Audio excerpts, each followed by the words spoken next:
ओम नमो भगवते वासुदेवाय। आज का जो प्रसंग है, यह भी प्रसंग आज कलयुग में गायों की सेवा व गायों की रक्षा के बारे में बहुत ही सुंदर और कल्याणकारी प्रसंग मुनि व्यास जी ने अपने पुत्र सुखदेव जी को गाय दान करने का फल व गाय सेवा से क्या फल मिलता है, यह सुनाया है। अति पवित्र प्रसंग है, पूरा सुनना। सनातन धर्म में गाय को माता तथा देव पशु की संज्ञा दी गई है।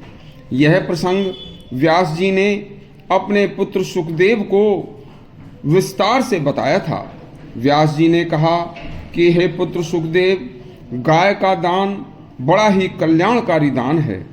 गाय यदि किसी निर्धन ब्राह्मण को दान दी जाती है तो उस निर्धन ब्राह्मण का पूरे परिवार का पालन पोषण उस गाय के दूध, दही, घृत आदि से आसानी से हो जाता है तथा उस गाय का गोबर व मूत्र आदि यदि उसके पास किसी आश्रम आदि की या अपनी कुछ खाली जमीन होती है तो उसमें कुछ भूमि, तो उस भूमि में डालकर वह कुछ अन्न, फल, फूल इत्यादि उगाकर अपना भरण पोषण कर लेता है।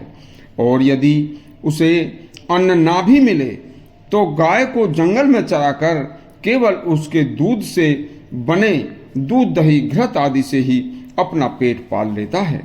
गाय का दूध व दही, छाछ, यह चारों ही चीजें अति उत्तम बल प्रदान करने वाली, रोगों को नष्ट करने वाली, बुद्धि को पवित्र करने वाली, दीर्घायु को प्रदान करने वाली और बहुत ही कल्याणकारी हैं। गाय महान अर्थ का साधन है तथा अपने अमृत तुल्य घी दूध से प्रजा का जीवन रक्षक है। गाय तीनों लोकों में पवित्र और श्रेष्ठ है। मानधाता ययाति नुहुस ने गोदान तथा दिलीप ने गौ सेवा करके उत्तम लोगों को प्राप्त किया था। गाय समस्त संपूर्ण भूतों में परम आश्रय तथा पवित्र है।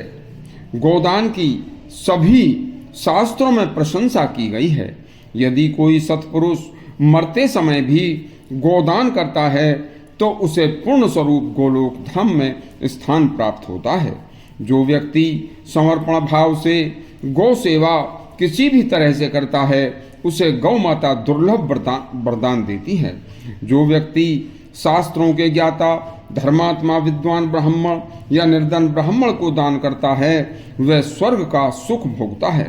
देखिए, सतपात ब्राह्मण को गोदान करने से पुत्र की इच्छा करने वाले को पुत्र मिलता है, धन की चाहना करने वाले को धन की प्राप्ति होती है और किसी कुंवारी कन्या को, पति की इच्छा रखने वाली कुंवारी कन्या को अच्छे वर की प्राप्ति होती है।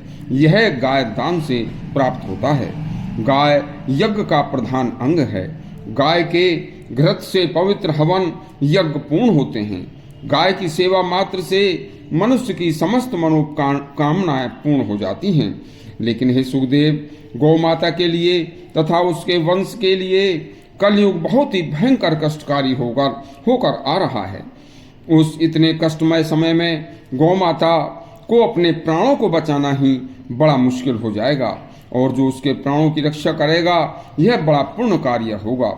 उस समय इतना भयंकर कष्टदायक समय गौ के ऊपर होगा कि गौएं निराश्रित होकर दर दर की ठोकरें खाती फिरेंगी और उनके ऊपर हर समय प्राणों को बचाने की चिंता रहेगी तथा साक्षात राजाओं के सामने भी उनका वध किया जाएगा। ऐसे संकटकालीन समय में जो गौ तथा उनके वंश की प्राण रक्षा व उनके उदर के पोषण में लगेगा उसका कलयुग में कल्याण अवश्य होगा। हे सुखदेव, तुम्हें जो यह दुर्लभ वृतांत मैंने सुनाया है यह कलयुग में अति कल्याणकारी होगा। इस वृतांत को जो सुनेगा तथा सुनकर गौ रक्षा करेगा उसकी रक्षा स्वयं नारायण करेंगे। इसके बाद कल की अवतार होगा और उस कल की अवतार का प्रसंग आगे सुनाएंगे। इस तरह के दुर्लभ प्रसंग और शास्त्रों से उद्ग्रहित प्रसंगों को सुनने के लिए हमारा चैनल धर्म ग्रंथ और जीवन सब्सक्राइब करें और घंटी बजाएं। धन्यवाद।